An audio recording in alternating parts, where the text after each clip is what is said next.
Welcome to boardshop.co.uk surfboard reviews. A new board from Jon Pyzel in conjunction with Jon Florence, the Red Tiger. Reminds me of a club I used to frequent in Bangkok before I was married. But anyway, onto the board.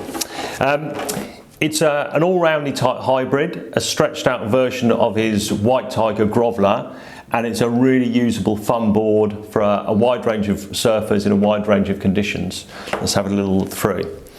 It's got that kind of short boardy template on the nose there, but don't be deceived. It's got flattish rocker, fullish rails pinched down as you come down towards the fins to give you a bit of performance.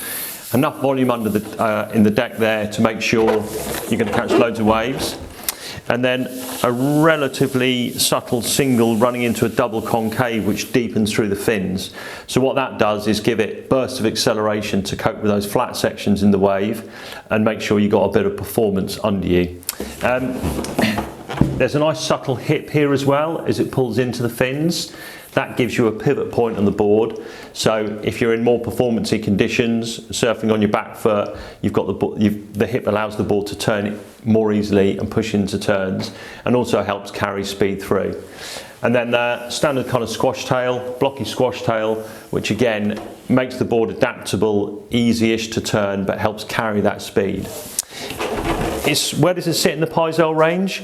Well, the 6.1 comes in at about 32.5 litres, so a litre or two more than the Ghost, but then it sits below the Phantom volume. So as a complement to a groveler, as an alternative to the Phantom if you like, it works really well.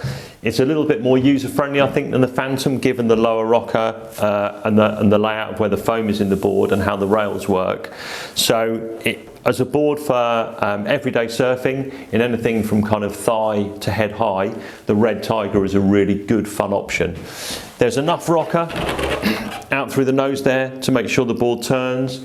Flattish through the tail, again designed to help carry speed, but enough to get the board turning. So good wave pull board, good everyday board, just generally, as Pyzel generally makes, a good board. So available online at Boardshop right now. You can customise it, of course, trade in old boards, buy on 0% finance, and we are here to help with any advice you might need or sizing or what have you. Hit that red button and subscribe please, and we'll see you next time.